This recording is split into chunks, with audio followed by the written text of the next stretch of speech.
Velvet Ramble. Alrighty. We are now recording. Okay. This is our first podcast in, Decades. a while.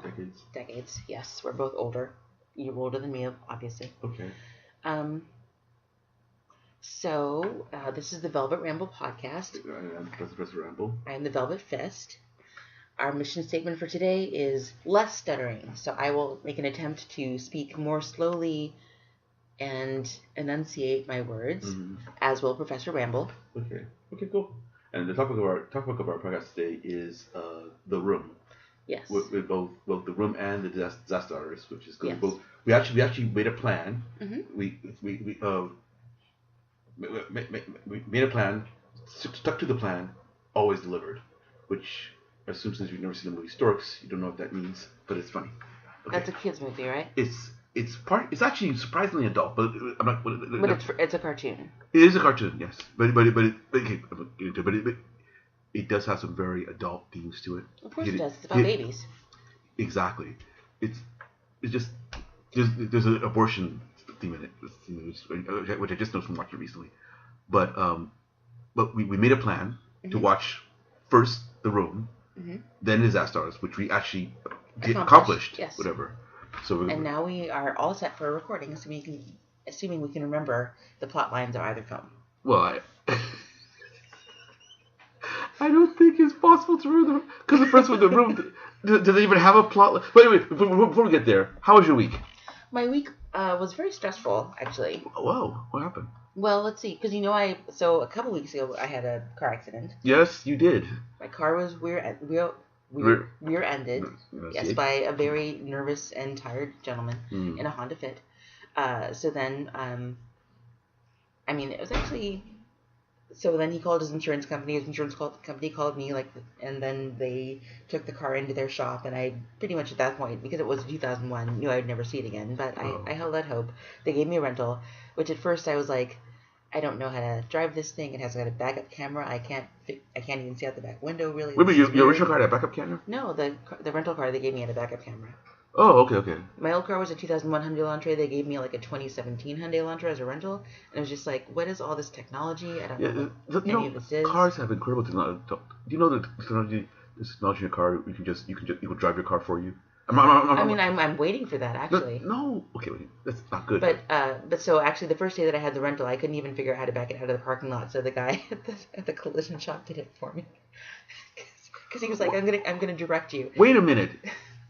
Why couldn't you figure out how to pull it? Because I couldn't figure it out. It was just like, he was like, I'm going to direct you out of the parking space. And I was like, oh, okay. Why didn't you just turn around and do what you do in your car without this? Because I couldn't figure it out. I couldn't see out of the back window as well. It was just a very confusing time. So then he was standing there and I was just like looking at him. And he was like, you want me to do it for you? And I was like, yes, that'd be great. Thank you. Are the windows in the new rental car different than the windows on your original car? I just feel like the back view is different. Okay, that's what it was. Yeah.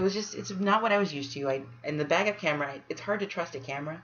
Well, yeah, that's what I said. I wouldn't trust a camera. Why? So that's why I didn't, especially since I didn't get the insurance for the rental, so I didn't want to take any chances with it. Ironically, I had the rental for 9 days, and I think, so I ended up getting another car. It's used, it needs some work, but it was cheap, so that was fine. Yeah. I kept the rental for a few days beyond that.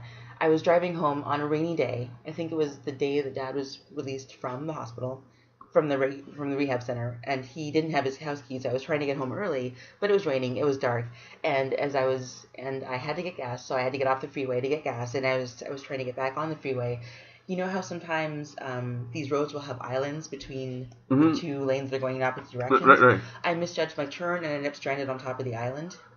You couldn't move? I couldn't move, because it was wet, and so the tires, when I tried to move backward or forward, so I was stuck. Oh, wow. So fortunately, there was a police officer right there who saw the whole thing. Whoa! Okay, you told me a nice police officer who was going to give me a ticket. Yeah, he was nice. Well, I feel like he was laughing at me, but he didn't. He had a really stone face about it. So then he came over and he was like, "Oh, okay, let me see if I can jostle you a little bit to get you off." And then he said, he was like, "Oh no, you're stuck. Let me call in some guys." So then the fire department came. Whoa, my God! And I was just like sitting in the car this whole time. I was like, oh, there's some smoke there. Oh, the police officer set up some flares. Then he was like, close your windows so the smoke doesn't get in. And I was like, okay. So then the fire department came, and this one guy was like, okay, ma'am, so do you want to drive or do you want me to drive? Actually, he didn't say call me ma'am. He called me hun. He said, so hun, do you want me to drive or, And how or did he you can drive? how did you view his use? I was like, oh, thank God, yes, you can drive. Okay. And then he was like, okay, take your umbrella, go stand over there under the overpass where there's no rain. We'll take care of everything for you. So I was like, thank you, that's very nice of you. And so what did they do? They pushed it off. They got it off, and then how did they get it off? Did they push it off or? I think they pushed it off. Yeah, it was because there were a bunch of them. Yeah. You know, firemen are strong Yeah. and they travel in packs. Yeah. So then they like drove it over to where I was. Oh, and nice. like, oh, so how far are you going? And I was like, oh, I have to get down, about an hour down the freeway. And he was like, okay, well, if there are any issues with frame or if it drives weird, just pull over and don't drive any further than that. Here's directions to the freeway. Oh, that's nice. That's so nice. What time was this? I think it was Oakland. Oh wow, that was nice. I'm not actually. I have no idea what town it was, but I'm assuming it was Oakland or somewhere in that vicinity. Yeah, that's nice. So that was very nice. But it also, like, that car apparently turned me into the stereotypical female princess driver who can't handle her car at all. Well, it happens, Though, yeah, you're right that I don't think that their attitude would have been the same had it been me in that car. He wouldn't have called me hun. I was actually surprised that their attitude was that way for me. Like, I half thought the officer was going to give me a ticket for like reckless driving or something, and I feel like I'm a little too old to be called hun, but maybe I looked younger that day. I don't know. You look young in general. I could see you calling you hun. I feel like I changed I realized that my face was aging a little bit at the beginning of the year or at the end of last year, so I changed my moisturization routines. I'm hoping that's having a difference. Oh God. What? Did you say moisturization routine? Yes, I have a new moisturization regimen now.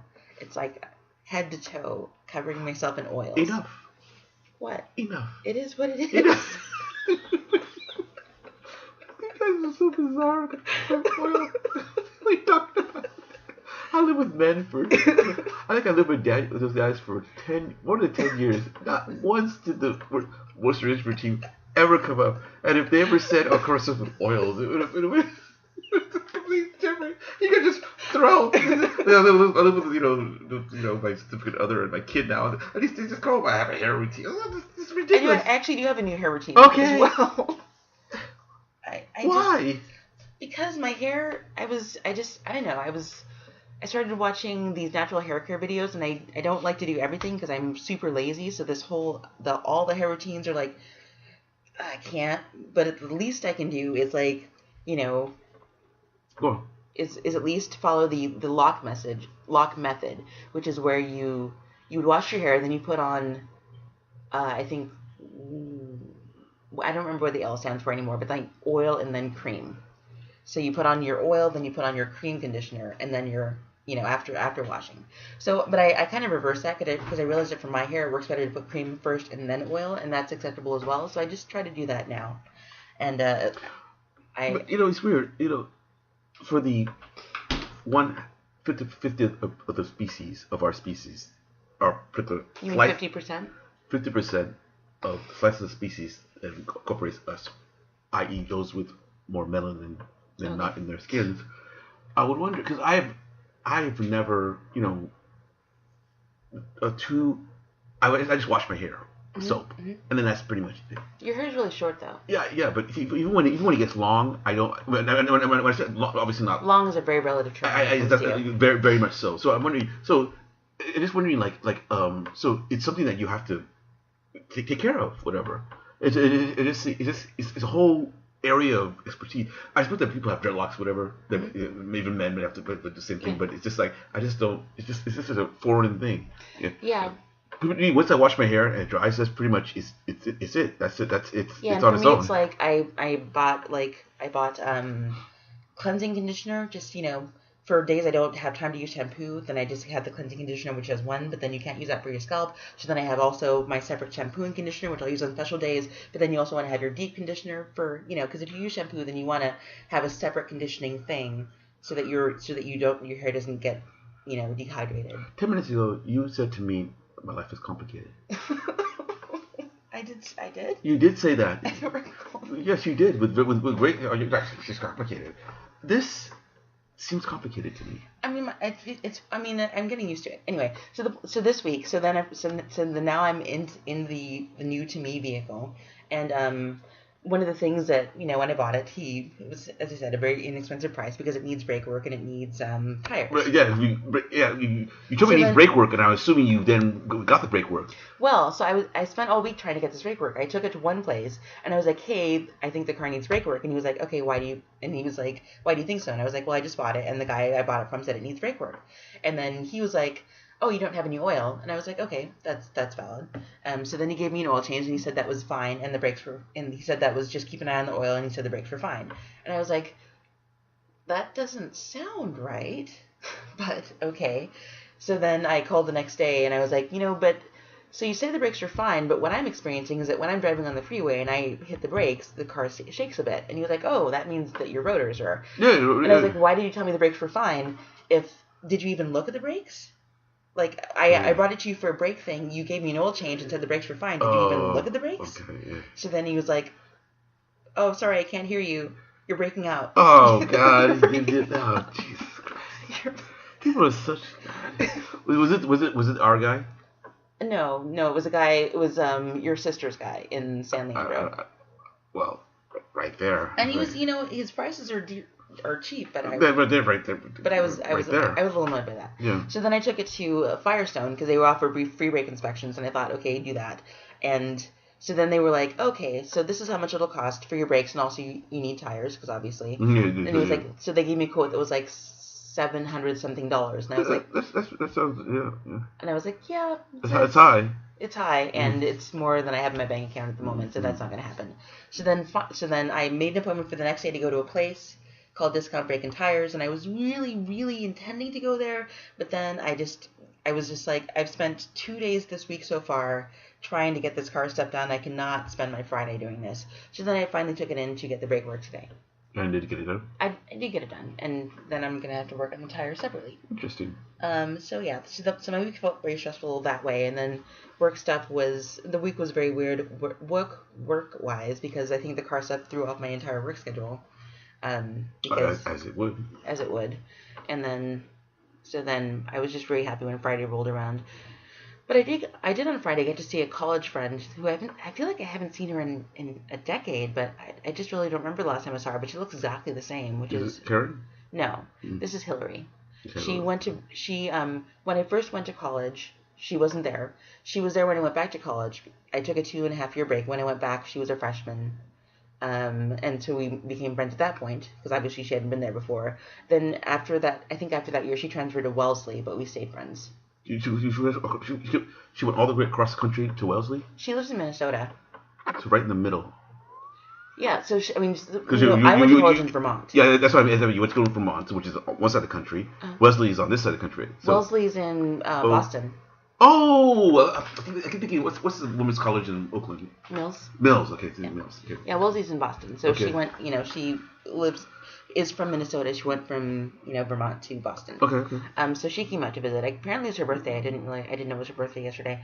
So I got to see her for the first time in forever. She looks exactly the same. She's still married. No. That's probably why.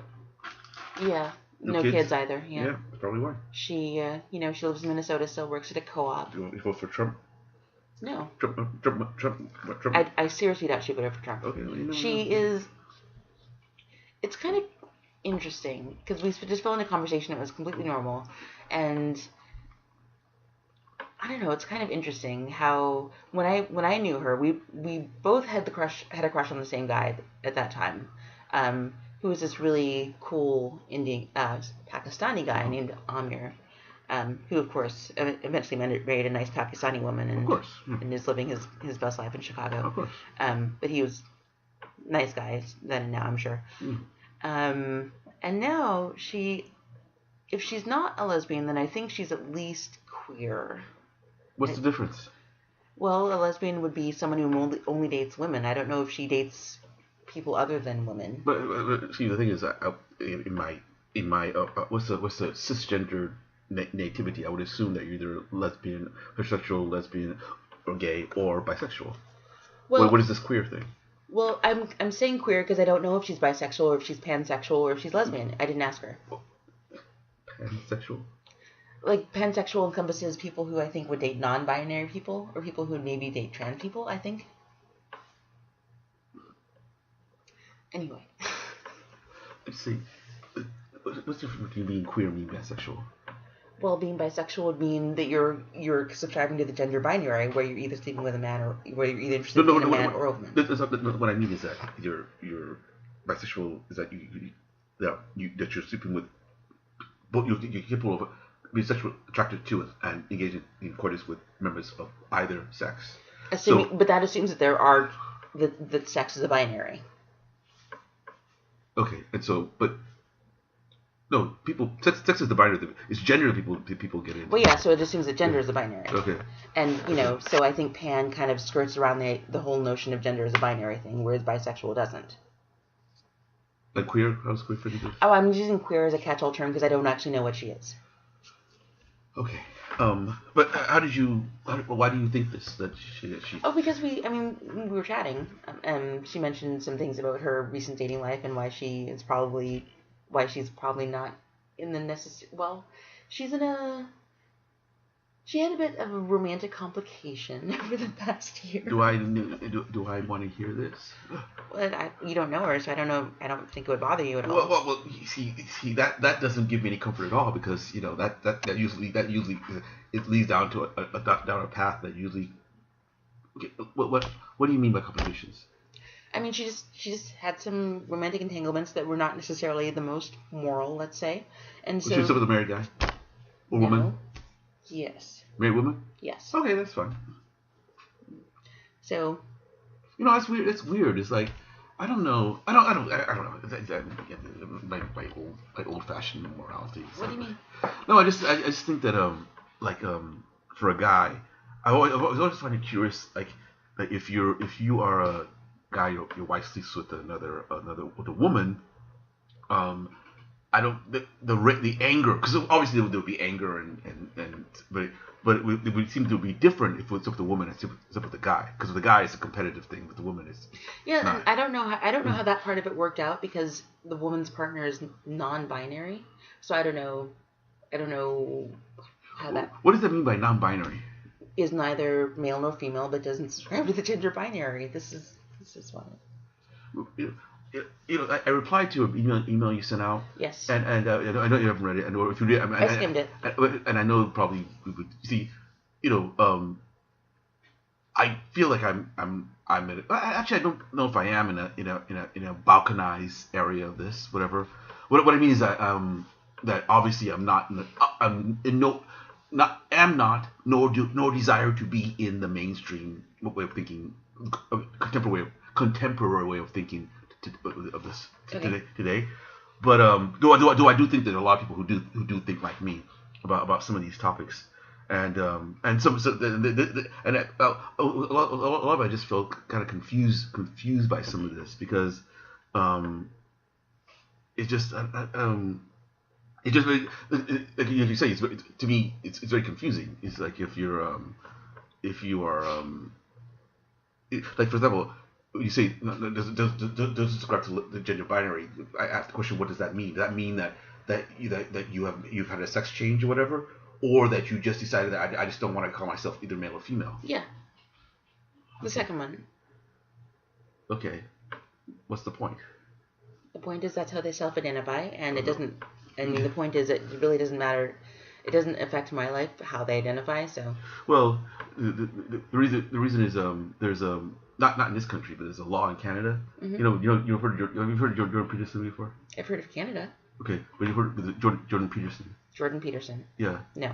He's a professor. If you go down into this topic, he's very. He just had. You might have heard. He just gave a talk on this woman on Channel 4 in Britain. He's very big. So anyway, we're not topic for this podcast, but he there's a law in Canada that if you don't call somebody by their by that you could be prosecuted. Oh yeah, I heard about that. Yeah. That's a lot of I hear about that from men who complain about it. Was it? I hear about that from men who complain about it. It's not in this. Well, no, from women who complain about it too. I have heard about it from men who complain about it. Okay, I've heard about it from women. In fact, there's actually, interestingly enough, there's a big, there's a big push, lesbians, whatever, who, because there's a lot of violence, unbeknownst. Apparently there's a lot of violence in lesbian relationships where and so some of the lesbians have been claiming, maybe with evidence and good reason. I haven't looked into it. That this violence where the cases of lesbian people beaten up, they're not actually women beaten up. It's actually a trans person who used to be a man beating up a woman. So that's what they're saying. All these statistics coming out where there's a lot of domestic abuse in lesbian relationships, which you wouldn't. In lesbian relationships. Yeah. So slower. Apparently, there's a lot of domestic abuse in lesbian relationships. Whatever. That's the claim is, or the numbers. And so there's two threads of thought. You might have heard the Women's March recently. So there's a woman there who had a sign saying that if you can't be a woman if you're having a period. So that's one woman, one sign, whatever. Yeah. So that train of thought apparently like the ones who are leading this charge against TERF. Was it TERF? What does that mean? It's a particular brand of feminist who is anti-trans. Exactly. And they're being very vocal against, and who's saying that. So that's what so they're the ones going down this path. So it's just since I'm far, and then so and also they're also saying like no, if you want to call yourself a woman, you have to be born a woman. That's what they're saying. Yeah, and so, that's a very controversial, obviously, topic in the feminist community right now. Yeah. Well, in general, that's what I mean by it. So that's where I usually hear it from. Most men I know don't even know about that stuff. But Jordan Peterson is big on, but for a different topic. I think he made not on this topic, but other topic. You just wrote a book on some of this stuff about 12 rules for life. Some of which are interesting. Okay. Anyway, but getting back to our world. Mm-hmm. So more on the that all happened this week. I mean, let's see. Yeah, went to work, taught some classes. I mean, so that was work, and then more work. I had some really well-received social media posts that I feel very, very thrilled about. I feel like I sort of came out as a yoga teacher on Facebook a little bit, which is interesting. What do you mean came out as a yoga teacher? I don't usually talk about my yoga teaching thing on Facebook.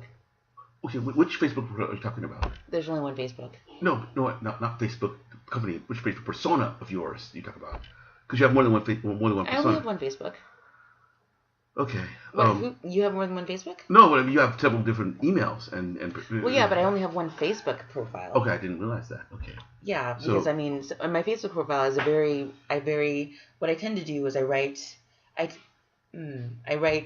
post a lot of articles. I share a lot of like stuff that I just find interesting, maybe with like 1 or 2 word comments, because if you put a comment in your status as opposed to just posting the link by itself, people are more likely to see it. I use Facebook for trolling. So I spend a lot of time like reading articles, reading comments, and then if I see a comment that I feel like commenting on. You being the troll? Yeah, I do that occasionally. Why? It's just fun. Why? It's just fun. It's fun to argue sometimes. But you don't like arguing. I like correcting people. I like. No. That's arguing because you. Well, I usually if it's someone that's saying something that's wrong, I usually like either. How do you know it's wrong? Because I know it's wrong. Because I know stuff. I'm smart. So I correct them.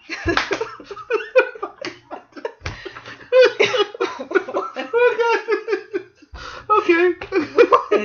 Go on. It's true. Well, yeah, I'm very smart too. It's like, Or if they say something that I find ridiculous, then I'll occasionally will say something deeply sarcastic. Or, what I like to do sometimes if I don't really want to have a conversation about it, but I want to let them know that I think they're stupid. Right. Then occasionally I'll just post a GIF. Yeah, I'm being facetious because I like doing that too. Of course, you know me. I post like somebody just said something bad. A group of women scientists came out against Bill Nye the Science Guy. Oh yeah. So because he went to the inauguration. I was so Union. pissed off about that. I wrote a long treatise on it, which I didn't go back to see any replies to because I probably didn't read it. But I was very hard on them. Whatever. So you're ridiculous. So who the hell are you to criticize Bill Nye the Science Guy? Whatever. So anyway, but I do that too. But I don't do it as I told you to do it before. But you've always told me that you don't like arguing with people online. Well, I mean, I do if I'm pretty sure that I'm right. I don't like to get into arguments that seem like, very gray area and fruitless. Occasionally, sometimes I'll use it to ask questions, sometimes I'll use it to inform myself, but sometimes I just want to correct people if their information is factually incorrect, or sometimes I just want to point out that people are stupid. Before you answer this, realizing that we now live in a world where there's actually a group of people who actually flew halfway across the planet in an airplane to attend a conference on the Earth, whether the Earth is flat or not. Mm-hmm. Do you think that any of your comments will actually convince these people? Honestly, if I see that some people if it feels like they're just looking for attention, then I don't respond because why give them the attention that they want?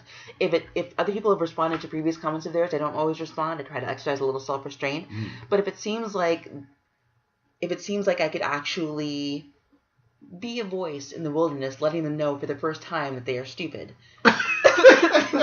You see, right there. See, again, this is why Trump is going to win again, because they obviously nobody's gonna come away thinking that they're dumb. That's the thing. I realize that everybody thinks. So you just said you're smart. Mm-hmm. If you're dumb, you're not gonna think that you're dumb. That's what I've learned. I've learned that it's like people. Everybody wants to believe that they're some level, at least in one area and on some level, that they're actually relatively smart, mm-hmm. whatever. Very few people are humble, whatever. And to me, a very, very smart person is someone who doesn't think that they're super, who being smart is not part of their persona, whatever. Mm-hmm. So because you don't often say that you're smart, whatever. Even though I think you're very smart, but I realize that but just telling people, that's what I realized. That's one thing that the Trump years have taught me, that just telling people that they're dumb doesn't. I mean, I don't literally tell them that they're dumb. What I mean is by doing anything, because it's very easy. I mean, what I like to do is because I know that people, when they hear bad language, when you go for the ad hominem insult, when you come directly at them, that causes them to shut down. So often what I'll do is Socratic method, just ask them a bunch of questions. See where it goes. Well, take for example, some people were questioning whether global warming is happening. Mm-hmm. So I answered them saying, okay, you know what? I'm willing to admit that maybe I'm wrong on this. I have a certain belief system, but perhaps I'm wrong. Okay, so I'm willing to listen. I'm willing to listen to your arguments. So if you explain to me that why, let's say that some people think that it's a natural cycle of the Earth. Mm-hmm. Explain to me why it didn't happen in 1700, 1900, between 1700 to 1800, 1800, 900, and why it only happened in 900.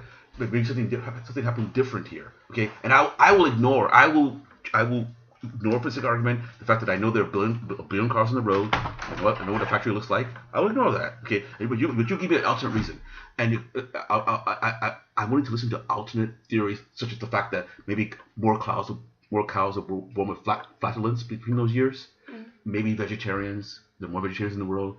Eating more tofu, and maybe the poo-poo has different consistency. When poo-poo gets into the water system, goes into the ocean, and makes the oceans more chemical. These are all valid, possible reasons why the oceans could be more chemically changed. Maybe it's all based on liberals. Maybe it's all based on liberals, Mexicans, but you have to give me evidence of why those things are to counteract this other glaringly obvious reason why it could be. Yeah. Whatever. But I said all that, but when I finished writing, I was like, that's kind of snarky. Because well, yeah, that's why you have to keep it short. Yeah, well, but even if it's short, people. Well, yeah, but the thing is, if you make it, first of all, so the things I try, don't make it too long because people won't really read it, or they'll assume, I'm always shocked about the people do. I always try to keep it to. I try not to give people any openings to go for the easy attack. Okay. So don't say anything like, oh, maybe I'm, anything that would give people a reason to go for the ad hominem attack as opposed to engaging with your argument. Mm-hmm. So no, maybe I'm dumb. It's because then they might just say, well, yeah, you are dumb. No. So take anything like that out. Anything that can give them an easy insult and an easy way to like deflect, get rid of that. Don't make it too long because they won't read it, and or they again might go for the easy argument like, oh, you're so serious. You're obviously in your feelings. Like, nope, I'm not in my feelings. I'm just trying to engage with you. So. Okay. This is a good segue into our topic for today, which is. But by the way, I haven't told you how I'm doing. Yeah, how are you doing? Okay, well, it's been a very as usual. It's been stressful. Work. So have you seen your doctor yet this year? It's only the year's just started. When was the last time you had a doctor's appointment? Last year, I went last year. I had my check. I went. What month? It was in July. I went before I went to Nigeria. Mm-hmm. Yeah, I figured out the butt thing. He did. Every time I see him now, and I went knowing he was going to do that again, and he did it again. Well, that's good. Yeah. So I've had a blood test. I was shocked because I thought it would come back all like. Yeah, I thought your cholesterol would be terrible. Minor. He said he's not going to put me on statins, but I should watch my diet. And you should exercise. Yes, he did say that too. Well, he said your weight is a little bit too much. Yeah. But it was nowhere near as bad as that. I wasn't expecting that. Well, okay, but don't fall into the trap of thinking. Look. Again, as we covered this topic before. Okay. See, once again, you're belaboring a dead horse. Okay. I have admitted to you on multiple occasions that my health is not what it could be. Mm-hmm. That I should exercise more. Mm-hmm. Okay. That this is the topic I need to work on. Mm-hmm. And I make commitments to work on, and I'm trying to work on them. Okay. How? You're challenged about. Look, and again, I'm talking about my week. Okay. Okay. I have to do you give me a challenge. Well, you bring up stress as your first thing, and then I just think, no. He's gonna have a heart attack. No. Actually, see, surprisingly, when I say stress, I mean work. It's just a lot of work, and I put that down not so much as stressful. It's just work. It's just that I realize so I'll tell you this. The Super Bowl is tomorrow. Super Bowl is tomorrow. Oh, yeah. Okay, I have not been invited to any Super Bowl things. Okay, mm-hmm. which again, and see, the thing is, I don't really care, which is what's bothering me. That I don't really have a social life anymore. Mm-hmm. And I think I should be worried about this, but it doesn't really bother me. And I think it probably should. I should probably work on this a little bit more. My one close sibling is our relationship is frosted over for a while. I don't know, whatever. And I still talk to people on the phone, but I don't really have a close relationship. Even though whatever. So I think I should be more worried. I should be more worried about it than I am, but I'm not. Okay. But by the way, I was going to mention that this thing we're going to see. We're about to see this new superhero thing. Black Panther. And I was wondering whether the other person that you mentioned recently, we won't get into details, might want to come for that. I don't know. I could ask him. Yeah, that's what I'm saying. You should ask him. I don't know if I want to ask him. Okay, so that's always just cool. Okay. I mean, it's okay. I realized that I am doing a thing that is familiar to me, but I don't know how to get out of this pattern, and I don't know that I necessarily need to get out of this pattern. Well, I think let me what it is, and I think if what I think it is, I think you need to get out of it. What is it? It's just he wants to hang out a lot. Yes, okay, because should I mention because you met him through a dating site, mm-hmm. and usually when people date, they like to hang out with people. Last time we talked, you were wondering whether he really likes you. I wasn't. You did say that you wondered whether you. I don't know why he likes me. I don't trust his motivations. Okay. Because what are the negative reasons he could like you? Well, I mean, he could be interested in just like one thing. So here's what bothers me lately about Andrea. Well, there are no names, whatever. I'm not giving names. I'm saying there are lots of things that bother me. So let's see. I had a weird thing that happened on my Monday yoga class. Okay. Well, first of all, I taught him a Monday yoga class, but it was like. Okay.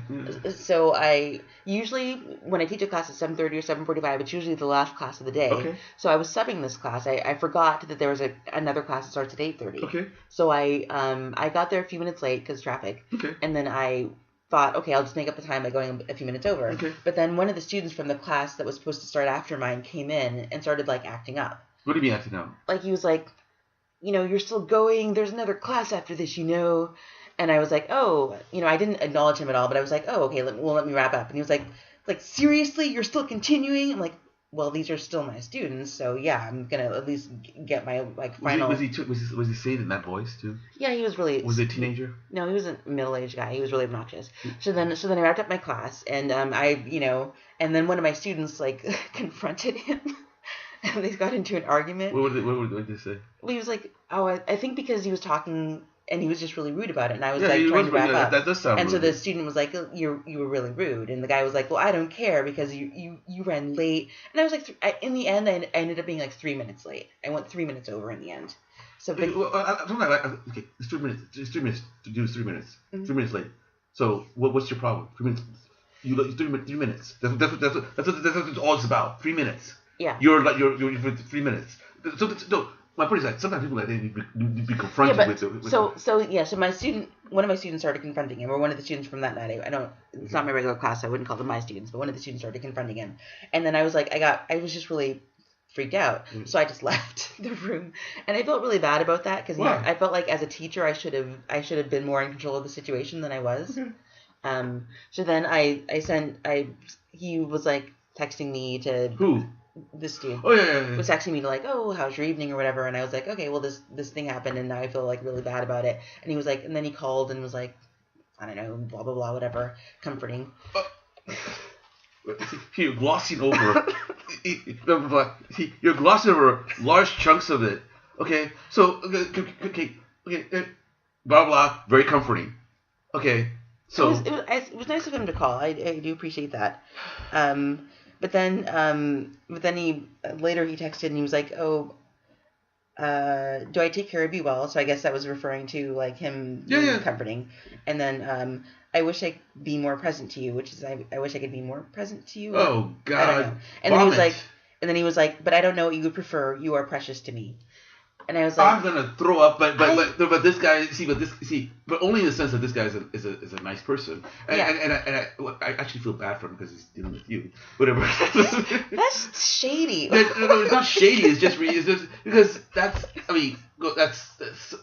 see, and it's and again, speaking as somebody who has learned not to be nice, mm-hmm. Okay, because that's the kind of thing I would have done when I would never have done that because I was never that nice. But my point is that you see that this is a nice guy. Yeah. And you are filtering that through a process of negativity. So then I asked him, like the next day I was like, so I don't know what you mean when you say that I'm precious to you. And then he responds with, a kiss is always to a precious one. And I was like, what does that mean? Good. Okay, look. I mean, I just need someone who speaks an actual like language that I can understand. No, that is good. That is good language. What does it mean? What is he supposed to say? What is English? What does that even mean? Look, it's poetry. Okay. I hate poetry. I'm a writer. I write in blank verse. I'm sorry, but you're also a woman. You're also a woman. I don't write poetry. You're also a woman. He's a man. Listen. He's trying. Look. Here's the deal. Okay. By the way, that answer they gave, that was a good answer. What does it mean? If I don't know what it means, it's not a good answer. Okay. Here's what happened. Okay. First of all, you asked him a basic question, an unanswerable question. What was he supposed to say to that? Something in English? No. You see, you're saying English, but no. That's okay. You asked him, what is he said, you're precious to me. Which to me is... What does that mean? I guess I do have to. You're nuts! You're literally a crazy person. You're just crazy. No normal person would ever have to ask, what do you mean by precious? You're precious to me. See, but this is what I mean by being literal. It literally means... You're precious to me. That's all it is. In what sense? In what way? For what reason? What? Okay, first of all, okay. You're building too much into it. It means that you are an entity in this reality. And I make it because the answer is very simple, but you're making it complicated. I'm not making it complicated. You are. It doesn't make any sense. It does make perfect sense. Okay, look. I gotta ask you, what is your Velvet Fist? And I guess your Velvet Fist is really appropriate. How is somebody supposed to indicate that they like you? Just say that they like me. He just said he likes you. He said I was precious to him, and that doesn't make any sense. That does. Okay, look. That's that. And is those words. By the way, let's look at it literally. If somebody says you're precious to me, that means you're precious to me. That's all it means. It means you are you see, again, you're shaking your head when you're trying to make it complicated, but it's not. It really means nothing more than that. Now, granted, it's a very flowery way of saying it. Exactly. I wouldn't have said that just way. Less flowers. But again, the man comes from a French country, does he not? They speak French, and he's used to be he's a priest, whatever. Obviously, he speaks. Yes. You see, again. You're judging his question. See, and this is where it gets. And this is where it does get serious. Okay, look. He's obviously trying to express himself, and he's not using what you would call very clear or very appropriate or very good language, okay? But even I, I've never met this person, okay? Not having met him, I would guess that this person doesn't have evil intentions, because those words, because of the overwhelming soppiness of those words. Those are not the words of a player. Okay, those are very bad. Does not player would not say those words. He's not trying. He obviously he wants to get into your whatever's, but he's obviously he's not been there. He's not been there many times before. That's somebody who's not experienced in dealing with a lot of women folk. Okay, because especially American women. It's just, that's not. And maybe it sounds different. Maybe it sounds different in French. Je t'aime. So that's je t'aime. It's not the same as I love you. It's just, or liebe dich. They're all different. German. Yes, I know what German is. Okay, I'm just saying that they're all different. They all sound. They all make different. They all sound different. But if you live in Minnesota, je t'aime, Miles. Je t'aime. What the hell is that? Why can't you just say I love you? Or you like me, or if you live in Oakland, hey, I dig you. If you're living in whatever the word is, 60s, whatever. I dig your stuff, whatever. You're cool. Hey, you're really cool, whatever the deal. Whatever. There's all different ways of saying it. But the way he's saying it. Question is, what does he mean by that? And again, my point is that for that you have to. For that, well, that's what I was trying to clarify. See, the point is, there's no way to explain that. Especially for I'm a guy, okay? How do I explain that? How do you explain the fact that you? Why would you say stuff that you can't explain? I'm what do you call it? I don't want to use the romantic language. Is usually oblivious to need. Please just take a step back and just stop wrinkling your head. Because you're trying to. And again, before we go further, what was the thing that you said you do that you have to stop? What was it? The whole thing of it was all fine when it was when we were on. He's just being too attentive. It's weird. He's being too attentive.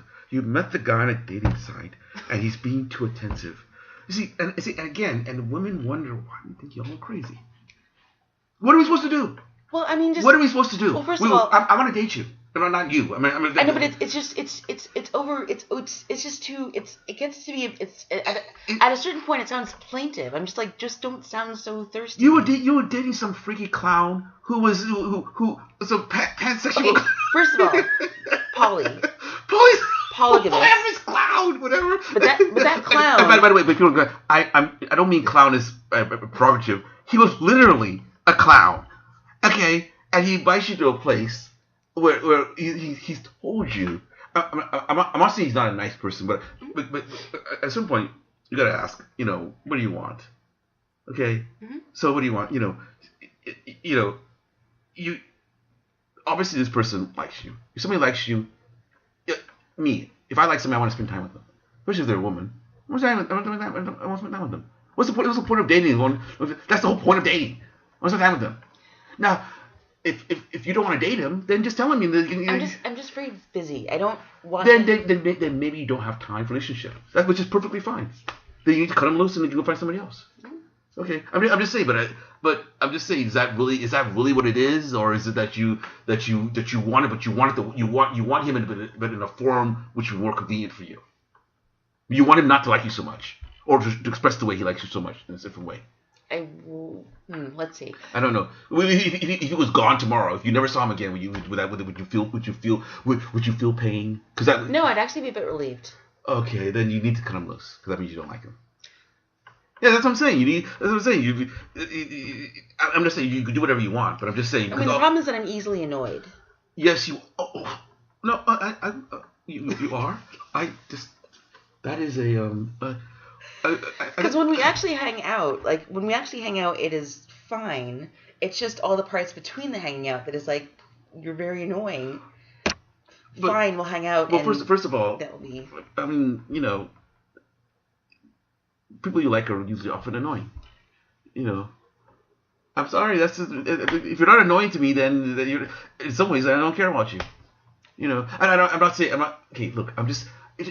Let's say sitting from this side of the okay, we never get to the topic of our discussion, but I mean I don't want to touch your romantic life, whatever, it's your business, whatever. But it just seems I'm just saying it's very bizarre to me because it seems like I mean to me, it's intent.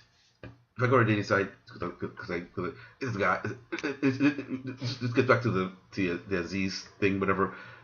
I'm a guy going to this site because I want to heterosexual. I want to meet a woman. Okay, if I like a woman, I want to spend time with her. That's how guys show you they like you. They want to spend time with you. Mm-hmm. If I don't like you, the easiest way I don't care about you. I only want to see you for a very limited amount of time and for a very specific purpose. And other than that, I don't want to see you. And I don't seem to care when I don't see you. That's the easiest way for a guy to tell you they doesn't like you. If a guy likes you, you shouldn't have to ask. They'll know. They'll make it. They'll make it known. They'll make it very clear. Like this guy's doing. They'll make it very, very clear. You wouldn't have to ask it. It's not complicated. We're not complicated creatures. You're making yourself and you're shaking your head. We're not complicated. We're not complicated. You guys are complicated. Whatever. We're very simple. I like you. I want to spend time with you. I want to see you. When I don't see you, my time is valuable, and if I want to invest my time in you, then that means you're more valuable than the time. You're more valuable than something else I can be doing at the same time.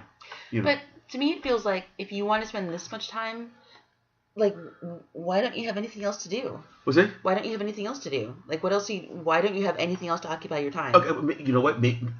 See, that's the thing. There probably are things you can do. Obviously, there are things. Once again. There are obviously things I can do other than spending time with you, okay? But doing them is not easy, okay? So you guys are annoying. So if I spend time with you, that means I like you. That's the George Lopez joke. Do you love me? I'm here, aren't I?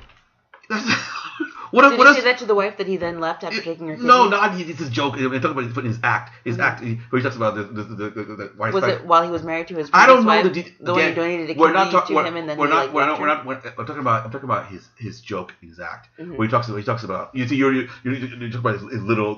Any comedian, including women comedian, you can wear that down into. I'm talking about. Did you leaving that side? I'm talking about. He has a line, one of his jokes, whatever. Yes, I know. You know the. Well, first of all, you just told it. Okay, so. yeah. So that's the thing. My two such your mother. I'm not going anywhere.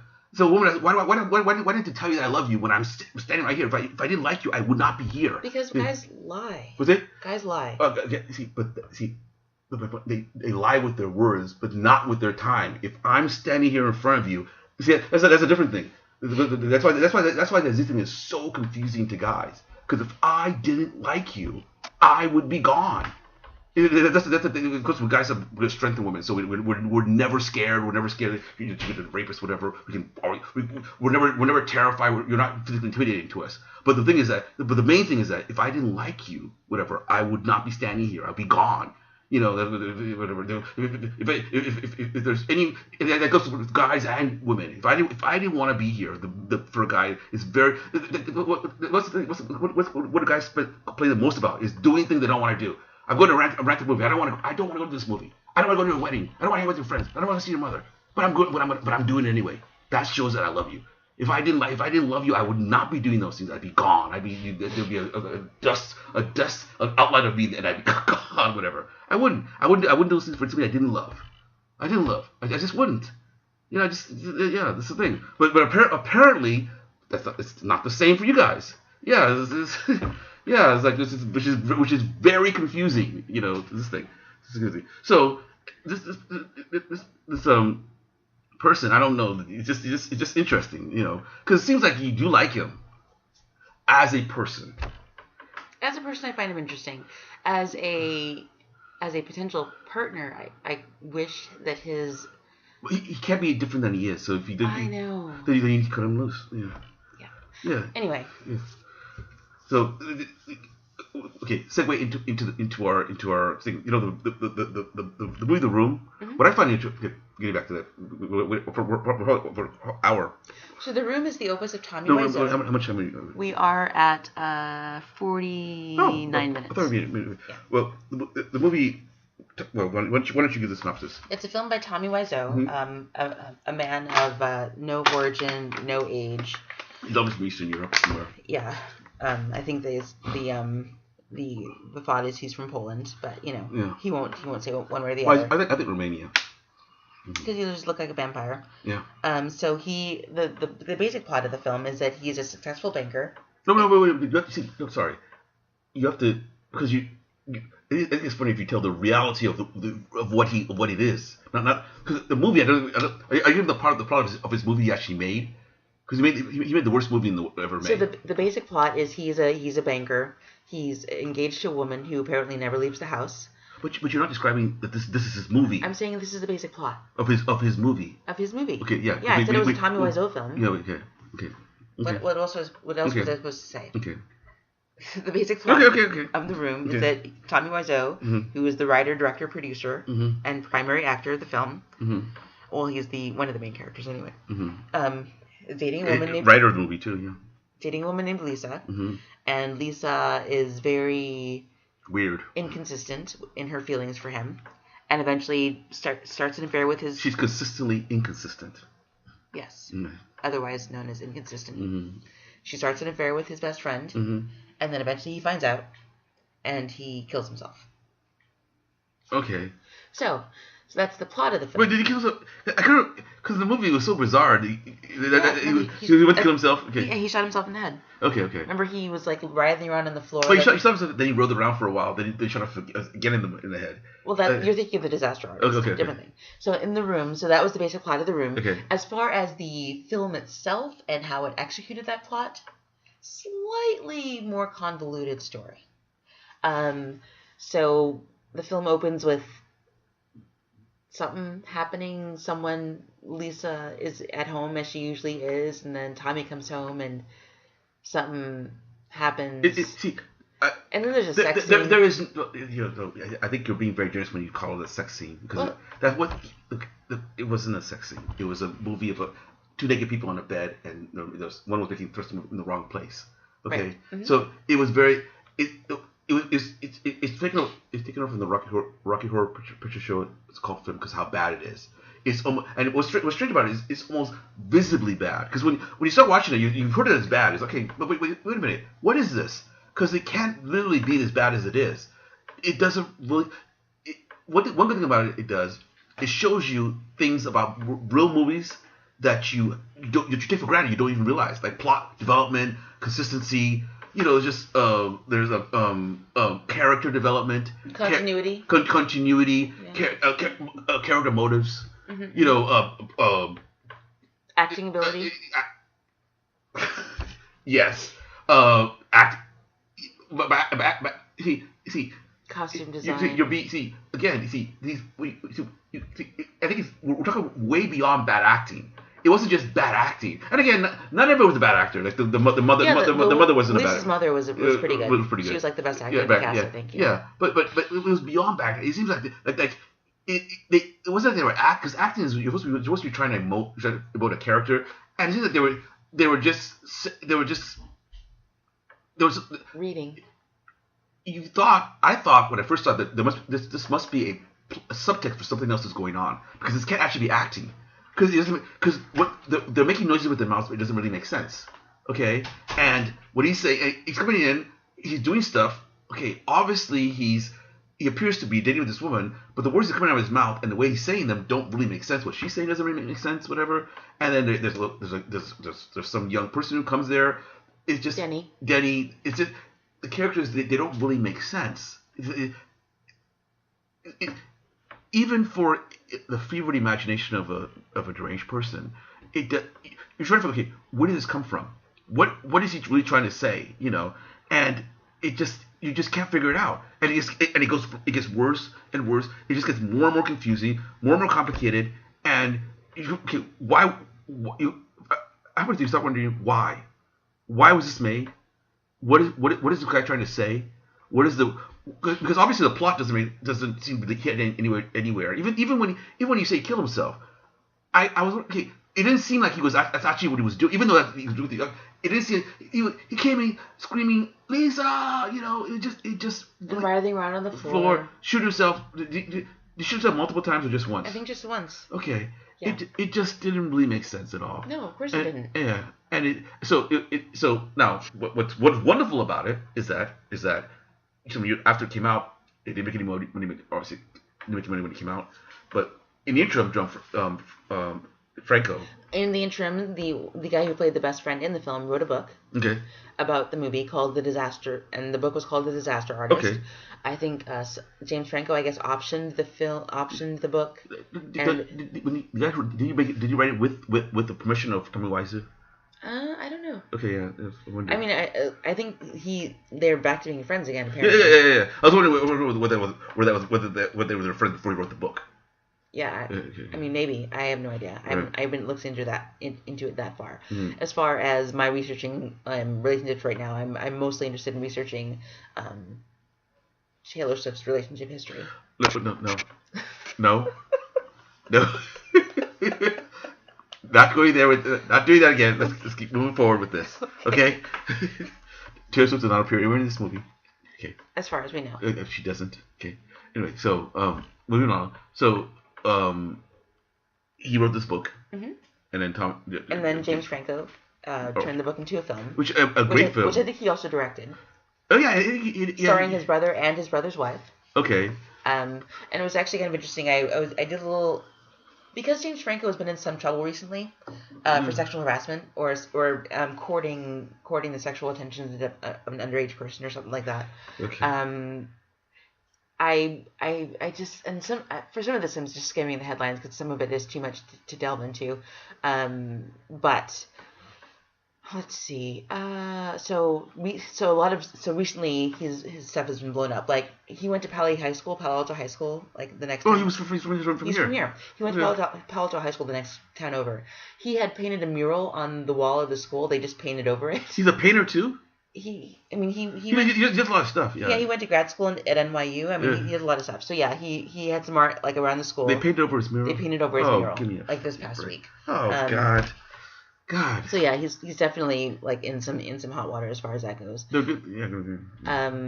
So one of the headlines I read was that his sister-in-law, Alison Brie, who played, married to his brother Dave, who also played Dave's character's girlfriend in the film, she was asked at one of the recent red carpet events about like her thoughts about his troubles. And I didn't read the article because, again, didn't want to delve into it. But I did read some of the commentary on that, some of the response to it, which was like, well, why would you ask her instead of asking her husband, who is actually, that's his brother? And as I was thinking about it... Because she's a woman, and so... But as I was thinking about it, it was like, well, yeah, because that's her brother-in-law, but that's her husband's brother. And it's like, whatever she says, it's going to be filtered through whatever conversation she and her husband have had about it. So, like, why would you ask her as opposed to asking her husband? It gets very tricky because, of course, first of all, you ask, okay, you would expect in a normal world that her brother would probably have his brother's back. Mm-hmm. So and also her brother being a man might see whatever the thing is, I don't know what it is, as differently from maybe maybe the wife being a woman might see it. She might have a different perspective on it. But at the same time, I don't see what they would be asking her, because why, unless she's part of the people that he's. No, they just wanted her opinion on it, and opinion is sort of or what happened, or opinion on what. I didn't. I just read the headline. Sure. Just they wanted her opinion. They wanted to get a soundbite from her about the situation, and I'm like, that puts her in an awkward position. Yeah. Why not just ask her husband? So. Why? See, if you see, that's one of the things I think that these days is getting ridiculous, because you're right. You ask her if she doesn't give exactly what the right answers that they want to hear, whatever, which by the way could only be universal condemnation of him, then somehow she's supporting him, whatever, and she might, and there's no reason why she should know anything about it. Yeah. Why should she know anything about it? My siblings don't know what they if you ask them about my dating life, they wouldn't necessarily know anything about it, right? But I mean, now that it's hit the news, right? But anyway, and even then, it's like as far as their opinion on it, is that that's your family. So it's because is she married? Yeah. She's married to him, right? She's married to his yeah. brother. So they're family. So it's not she could just quit. She could just discard him easily. Whatever. She would have to. It's not easy to discard him as it would be to paint over a mural. Whatever. Yeah. Yeah. So moving past that headline, when I was also looking into, as we were watching The Disaster Artist, I was like, oh, I think that's Alison Brie. So I was looking up to see if it was her, and one of the first headlines I came across was her being interviewed about the film, I think last year or whatever. And I guess her first day on set was the day that he was filming, was the day that James Franco was recreating that love scene from the movie. So her first view on set was him wearing that sock on his penis and with his naked butt hanging okay, out. but that's part of the movie. I know. He wasn't into her. I know, but it's like he wasn't even having sex scene with her. I know. She wasn't even in that scene. I'm just amused because it was like she said that was the first thing she saw when she got on set because that was her first day of work, and he was like, "Oh, so how do you feel about seeing your brother-in-law's like butt?" Again. Why are these people just becoming? They're actors. What the hell is wrong with these people? It's just, so no, but see, it brings up an interesting point. Because had he not, let me say, had he not been, well, the question, what do you feel about seeing your brother-in-law's butt? What the hell are you talking about? It's like Spike Lee directed a ton of movies where his sister was, half naked, whatever. Really?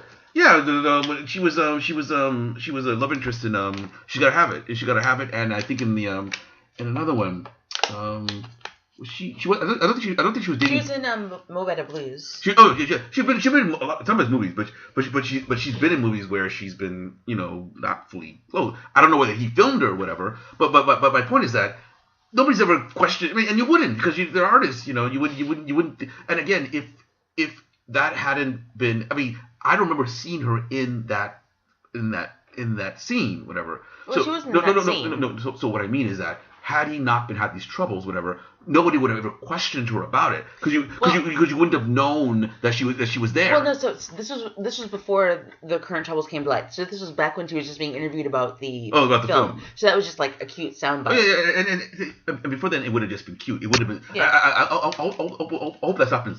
I mean, seeing it now, it's like a little ominous, but at the time, well, first of all, I still see it as a cute statement. I don't see it as ominous at all. Yeah. It's like, yeah. Well, sorry. Because they're all three of them are actors, right? Yeah. Yeah. I mean, they were all acting. So, yeah. It's fine. And that was just like she wasn't in the scene, but it was her first day on set, so whatever. You know what I find curious about that scene? What? Is that in the disaster scene? Remember we don't. I don't want spoilers, but in the scene from The Disaster Artist. Disaster Artist, which was you remember he was being very abusive to the actress. Yeah. But she kept saying, "Oh, I'm not bothered by it." Well, but people do that. They put up a front. Well, okay. I find that curious. Okay, because the two directors kept yelling. Again, not. Let me repeat again. Okay, yeah. that the Tommy Wiseau, and I'm sure he was. It was amazing how closely the movie followed. So I'm sure that scene probably did happen very similar to that way. And the two guys were being. Well, that was interesting because they immediately sprang to her defense. In all their white knight glory. Right, because he was being a bit gross. Yeah. Whatever. That's what I mean. That's what I mean by they were doing what they should have done. Whatever. Yeah. But and she the lady kept saying I'm not bothered. I'm not not that she was saying that she was being submissive, whatever. But she just kept saying I'm not bothered. I'm not bothered by it. But she. So.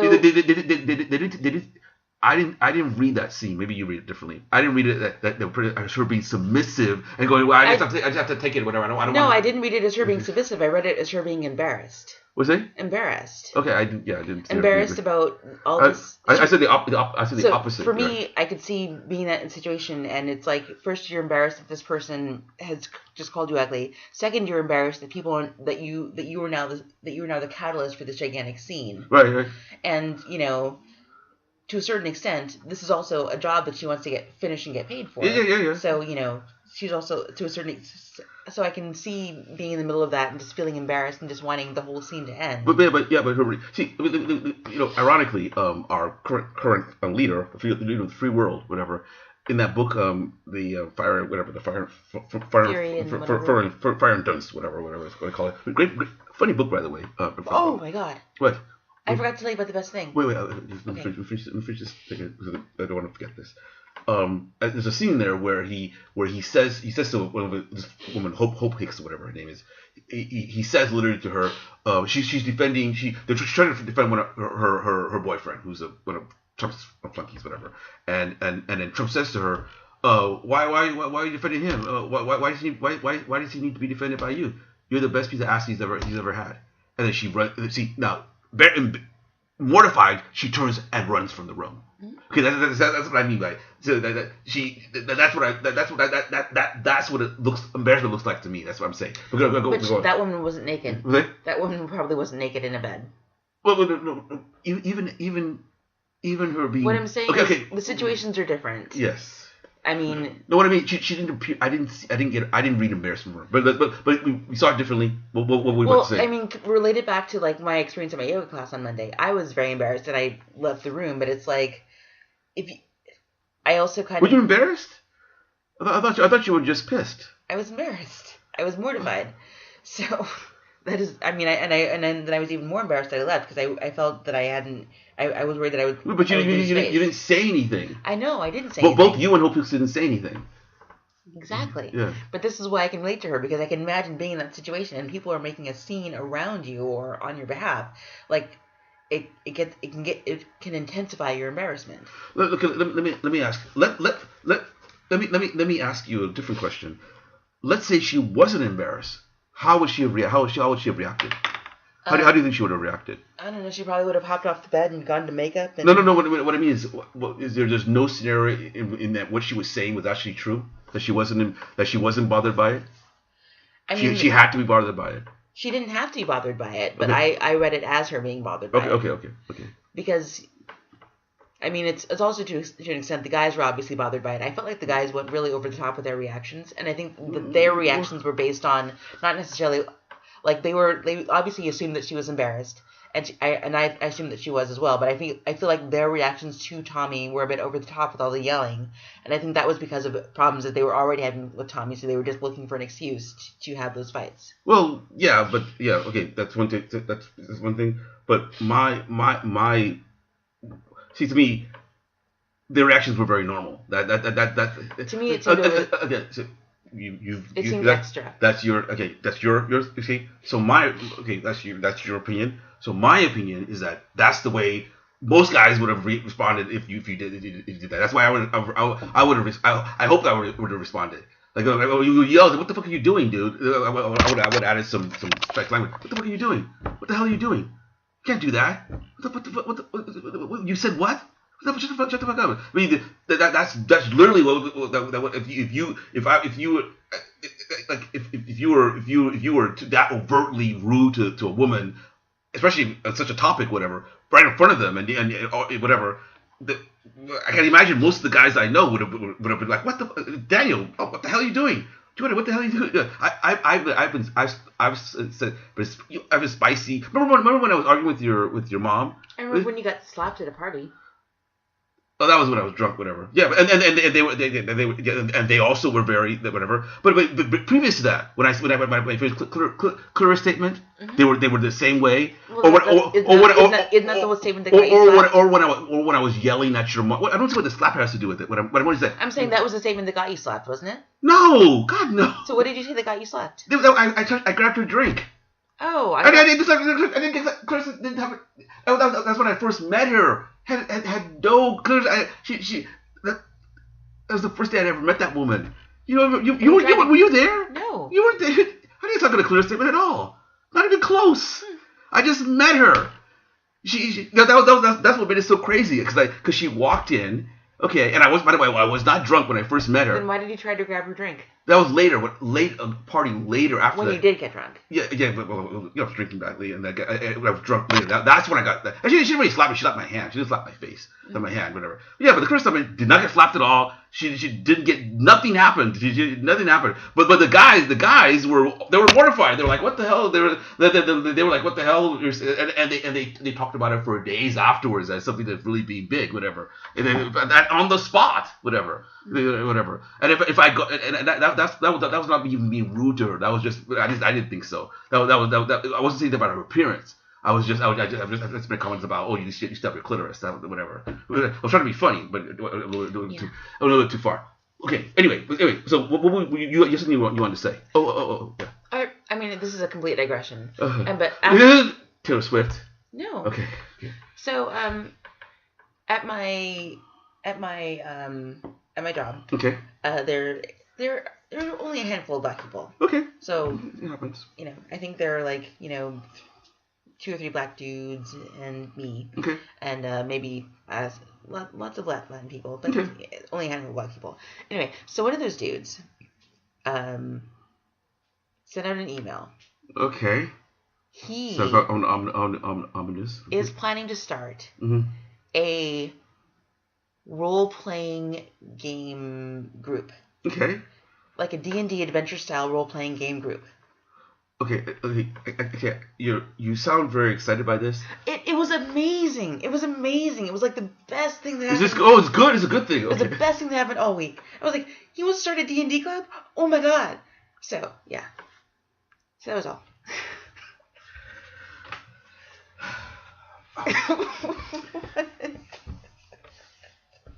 A man expresses deep emotions for you. You think it's horrible. You denigrate the man's intentions. You impugn his honor. Whatever. Some nut job decided to set some D&D playing game. Is he black? He's a black guy, right? Yeah, he is. Full black? Yeah. He's the director of diversity and equity and inclusion. So, yeah. Black guys allowed to play Dungeons and Dragons? Apparently. And I was in the. We know. I told you I was in the Dungeons and Dragons club at high school. Okay, you didn't tell me that, but you didn't have to tell me that because I assumed that you were. Of course you were. You're probably the only black person there, weren't you? Of course. Oh my gosh. Anyway, so you know what? But here's the deal. On a serious note, that's good. I know. Because maybe you'll meet people. You cut this poor guy loose and. Maybe you'll find people. We'll see. I don't know. I mean, I have reasons for keeping him around. No, that's bad. No, it's not. You're just using him. No, I'm not. I'm not using him for anything. I'm not asking him for anything. Okay. Anyway, go on. Anyway, so but I feel like we've gotten. So anyway, I forgot to mention that, and that was like a really high point of my week because it was just so random. Like the email didn't even have a subject line. It was just like, hey, if you're interested, I'm thinking about starting this game over in March. Like, if you just fill out this Google form if you're interested, and I'll like reach out to people who who want to do it. I'm gonna say this now. Okay. As you go into this, he's not gonna do it right. I mean, I don't. He's not gonna do it right. Okay. That's fine. Okay. He doesn't need to be told he's not right. First of all, I'm not a great D&D player. I'm just thrilled to finally. It's so weird to go through your entire life feeling like you are out of step with like everyone around you, and then only at an advanced stage to realize that there was actually a name and a category for what you are. What are you? A blurred. What's a blurred? Black nerd. And the other people are that same thing as well. So it was just like, oh my god. What do you mean? I'm a nerd. Well, yeah, but you're my cousin, and you're. So you didn't know I exist? Well, I know that you exist. By the way, I'm not playing Dungeons and Dragons. By the way, I know, yeah. But I'm saying as far as peers go. Oh, your generation. But your generation, that doesn't mean people like you all over the place. I would have thought. No, when I was growing up, I was the out of step person. I thought just because you lived in Milpitas where they don't have a lot of people. Whatever. Well, there were black people. I just wasn't. Okay, well, I'm glad you found this person. Hopefully, you'll find more than whatever. And this is good because I think maybe you'll find your people through this group. I mean, I would like to find new people. It would be interesting. Yeah, I think. See, that's what I mean. Do stuff like this. We'll find them. I don't know. I'm just saying to go into because you go into it. There could be some fireworks because of the fact that he's not going to do it right. And, I wouldn't know. And you'll feel because I'm not the best player. Okay. Like I know very little about it, but I just like it. Just he might be worse than you. Well, no one could possibly.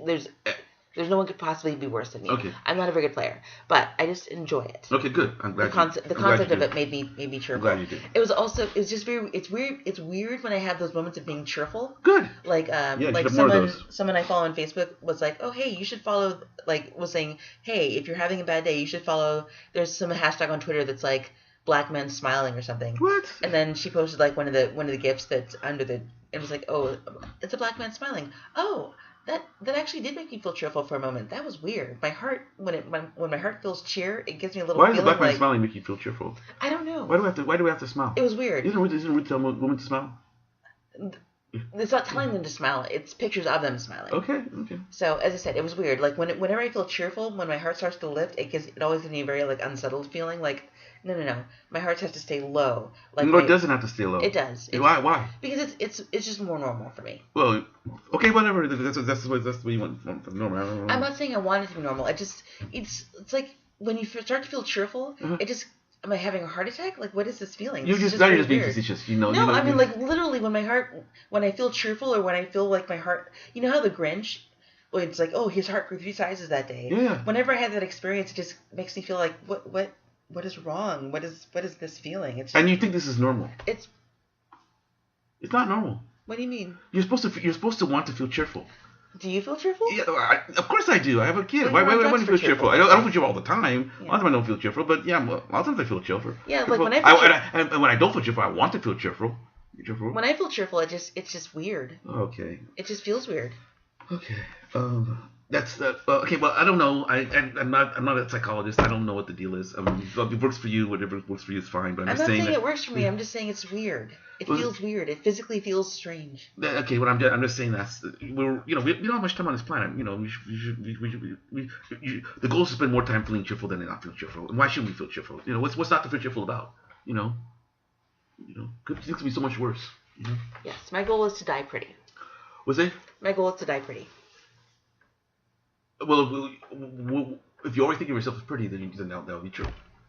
Well, I don't. So I need to do some work. My goal is to when I'm in the casket, I want to be. Oh God! Looking good. Anyway, so I feel like we skipped ahead a bit in the Disaster Artist. No. We haven't really explained the plot of that film. I thought we did say it's the plot. It's the plot of the making. It's the behind the scenes, but it also covers a lot of the friendship between Tommy Wiseau and whatever the author's name is. What is his name? I don't know. The guy who played the best friend in the film. I don't know his name is. It doesn't really matter. So you get a lot of backstory about that. Mm-hmm. Which is very bizarre, actually. And yeah, the relationship seems really tense and manipulative. It's a guy relationship in some ways, whatever. Greg Sestero. Mm-hmm, yeah. Yes. A guy relationship in some ways. How do you mean? I mean, bearing in mind that this is an older man who befriends a 19-year-old. Yeah, who 19-years are dumb. And then takes him to L.A. He didn't take him to L.A. They go to L.A. together to make yeah, takes him to L.A. and becomes his. They go together to becomes LA. his patron essentially. Yeah, I'm telling you that's the way 19-year would view it. They go together. See, it's what I mean. It's a dumb plan. Mm-hmm. It was kind of plan a 19-year-old would fall for. It's a Tommy Wiseau has a apartment in L.A. Mm-hmm. What's the Greg Sestero, who's already doing he's already taking acting classes, already doing modeling, whatever. Obviously wants to get into show business, whatever. So, but of course he has to live in a home with his mom, whatever, and then wants to go to LA. Okay, but can't afford to stay there. This guy offers him a guy who's lying about his age says let's go to LA together and make movies. First they start off doing a very guy thing. They go to where Jimmy Dean was James Dean was killed. Where they cement a pact with a pinky swear. They did. I know. I'm saying that they did that, and guys do that. Really? They yes. Well, not pinky swear, but they might express because you have to do stuff like that. How else are you gonna get stuff done if you don't make a commitment? If you don't commit to do something, you might not do it. I thought they were gonna prick their hands, become blood brothers. But yeah, but obviously they're out in the middle of the road. They probably didn't have needles, whatever. They didn't have knives. In the old days, people had knives. It was much easier to do. And just bite really hard. Yeah, if I could get infected, you don't want to. That's animalistic. That's savage. That's stupid. You don't want to bite. What you want to do, what they should have done, just hugged or shook hands or gazed meaningfully into each other's eyes in a meaningful way. That would have been very gay. Yeah. No. As long as the hug is held for minimum 10 seconds and is done uncomfortably with their lower regions angled away from each other. Okay, not a full bear hug. Only that would be done after somebody's died, whatever. This would be or as I said, they talk meaningful to each other, look at each other in a meaningful way. But that would have been like. No, I don't mean. So you're thinking of a meaningful way as far as like romantic. I'm talking about a meaningful way. Like that's when I say look at. I mean that's a sideways glance where you tell something really personal, but you don't look at the guy. You tell him personally about and then you look at personally. And he goes dude, I know. And they look ahead. Oh, so like Supernatural. Was it? Like Supernatural. Like Sam and Dean Winchester. I'm sorry. I know you've never seen the show. It's okay. It's a girl thing. It's fine. Oh. There you go. So that's what I mean. But I'm saying that the guy you don't when you're expressing deep emotion, but you're not saying using deep emotional language, whatever. And then you tell the guy and he comes and then you make commitment, whatever, and then you go off and do stuff, whatever. That's totally Supernatural. That's like pretty much how every episode ends. So my point is that that's what they were doing in that scene, whatever. But that's a dumb thing because you normally don't do that with a guy who's so much older than you and who you don't know, and who you haven't grown up with, who you don't know, But and usually, like when you do that thing, then one of the guys is going to die of a drug overdose or something. Of course, yeah. Obviously, and by the way, that's where I thought that was heading when that happened. Because I knew he didn't die, and I thought that maybe that he was on drugs, but it's like either of them was on drugs, whatever. And also, but having made that pact, it also explains a lot of what happened further in the movie. And the guy being so young also explains that because I said it's the 19-year-old thing. 19-year-old people do dumb things. I can tell you a whole string of things I did dumb when I was 19. Just they do guys. You do dumb, stupid things. You take enormous risks. You do ridiculous things that often don't turn out well, whatever. And you believe like 19 years old ones who could be ordered to go into battle, fight to die. You can't tell me 40 years old to run into a battle with people shooting at me. I don't do that willingly without some very good reasons for doing that. But you can tell, for country or freedom, run into this thing and for glory, whatever, for the clan, whatever the word is, whatever. That's 19 years old. That's the age, whatever. That's when he did that. So that's what I mean. That didn't seem to be that bizarre to me, And he believed they're going together to. They get there right away. It's a one bedroom apartment. He offers to give the 19-year-old his bed. Obviously, that's going to be a rape scene later, whatever. But it didn't turn out that way. But and I think they're leaving that out of the movie because I can't believe why would he do that? Why would you bring this guy to you? Why would your older guy bring a younger guy to your apartment and give him your own bedroom? But why? When there's a perfect good couch and you sleep on the couch. Why would you do that for a guy? Doesn't make any sense. Doesn't make any sense whatsoever. There's no other reason to do that other than your sexual attraction to the guy. It just doesn't make any sense. And he began to be suspicious at that point, but he didn't leave. He stayed. You know what I'm saying? But of course, I guess he wasn't. I don't know why he didn't rape him and kill him, whatever. He didn't kill him anyway. Was it? Didn't kill him anyway. Well, there's no evidence that he raped him. I don't. Well, no evidence, but. Well, he didn't imply. We don't know. I don't know. Whatever. And he dated that girl. Yeah. Whatever. Multiple girls. Whatever. Did she? So she was the girl he met in the bar. In the bar. Okay. Yeah. That was her. Yeah. Okay. They only showed one girlfriend in the film. Okay. Yeah. I thought he was So I thought he'd be a cockblocker throughout the movie, but they just showed that one time. Well, yeah. And Tommy Wiseau never seemed to have a girlfriend. No, yeah. Which is surprising. Well, I mean, that's really surprising considering his personality, but kind of surprising considering his personality wasn't that bizarre. His personality, so he's the kind of guy who you would think would want to be seen with women because it would satisfy his ego. Right. But he's also the kind of guy that I don't think a woman would want to date unless he had money. Well, but was he spending it? He was spending $6 million on that movie. But was he spending on anything else? You see him spend. Remember when they said? Remember when the guys went to get his paycheck? This is the bottomless pit of money. You would have thought that would. I was wondering why should a guy in that movie? Because you think that. Yeah, that bank teller should have been fired, by the way. Well, yeah, but that happened again. You see, that happens all. People told me stuff about whatever. You just never know. They're supposed to. One of my girlfriends was a bank teller. Mm-hmm. They told stuff all the time, whatever. So leaving that aside, but my point is that Yeah, his obnoxious personality was not that obnoxious that would prevented him getting a girlfriend. It's just whatever, bizarre. But he did have a girlfriend throughout the whole movie. He could have had a gold digger girlfriend. Yeah, but no. No, yeah, sorry. But not like a normal if I wasn't clear on that, that's what I meant. Okay. I meant by a guy spraying money randomly in L.A. and no woman is hunted him down and tracked him down and brought him to bear. Just bizarre. Whatever. Right. So maybe he believed in romance and love. Obviously, he did. That movie was. I mean, he was trying to be romantic, and when they were buying flowers, again, it's.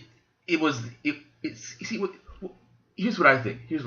Okay, I think that guy is the son or related to some East European despot, some torturer, some KGB guy. That's where he got his money from, and he grew up basically watching people being killed or whatever, and then didn't like it, whatever, and then he ran away from. That's why he's so secret about his past. He's the one who doesn't want to be from the past. Probably grew up abused by watching people being slaughtered, whatever. Came over here and is now trying to have a second childhood like Michael Jackson, whatever. So that's what I got from it. And he obviously had a damaged youth. Because why would you lie about your youth? Why would you lie about? And again, come on, they were showing his sports. See, in the disaster artist, they show him playing sports, which is kind of a thing where he can't. But see, the movements he was making with those balls, football, they're beyond not being able to play sports. I can't play sports, and I can throw football better than that. He wasn't even. It's not. It's like somebody had never played games before, which I thought was kind of sad. He had obviously never played games ever before in his life. Even in the movie, the real one, he had never. This is somebody who obviously he's a guy who hasn't who. That's what people look like when they have a lot of childhood friends. We should probably stop it because you're falling asleep. I'm awake. I'm listening. What is that? It's when people haven't had a lot of childhood friendships. That's what it looks like because it's very stunted and very this thing, and they make a lot of mistakes, and also they don't know where the boundaries are, whatever. And then the other thing about it was the sex, whatever. I mean, it's like he must have had sex before.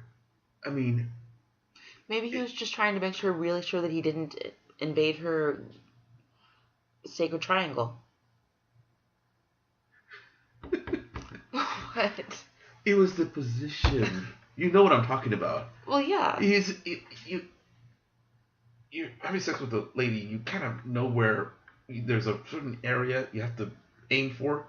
He was aiming for above that, and they mentioned that in the movie multiple times. It seemed like it appeared like he had never had sex before, but he must have had sex before. I'm saying maybe he was just being really conscientious about not. He was lying on top of her naked, the soccer. Which by the way, I don't think that's the way they do it in real movies, whatever. Well, how do you think they do it in real movies? They have a cod. I played this cod piece. Mm-hmm. They have a cod piece that covers. It's kind of like it covers the. It's not like a sock. It covers the whole area, whatever. So that when they land on top, whatever. And then if they're going to show really stuff, they have a body double, whatever. So yeah. So yeah. It's just I do admire the fact that he did make the movie. Yeah. Yeah, it is a. He made a plan. He executed. Make a plan, stick to the plan, always deliver. Yeah. He delivered. He rolled with the punches when the movie was poorly received, and he has managed to bounce back, snatch victory from the jaws of defeat. Yeah, and they don't think they made any other movies, which they can. And I don't know that he was so bold about I want to buy the equipment, whatever, instead of renting it. And I guess neither of them had ever made a movie before. Right. Which is, once again, I must stress that it really. One thing I got to give it credit because it really does show you. I think they should show it to people in film school because it shows you all these things that we just take for granted. We never. After watching that movie, especially after watching Disaster Artist, I watch movies differently now because I think After watching The Disaster Artist. Especially because it reminded me of it. Because after watching that movie, the next time I watch television or watch shows, I started realizing, oh yes, okay, now I see. I started noticing the camera work and stuff like that. After watching that, I listened to Coppola, and Coppola was saying that if you were to show somebody a scene from a movie and a scene from a sitcom with the sound turned off, they'll be able to tell which one is which. just from the camera motions, whatever. It's just he said there's a language of camera, which I didn't think of, whatever. And I think that movie kind of made that very glaringly obvious that because there was none there. Even the camera shots just didn't make any sense. They just didn't fit together. It wasn't. You realize how much camera work and dialogue works together to tell a story. And when it's even though he was saying stuff and there was words being said, whatever, it wasn't telling the story. So anyway, yeah, we can stop. Right. So I guess we need to wrap up. Oh, yeah, that's what I'm saying. I mean, I'm sorry. What I'm saying is we need to summarize. Okay. So, in summary, can you offer your thoughts and opinions, just a summarizing statement about The Room and about The Disaster Artist? I enjoyed.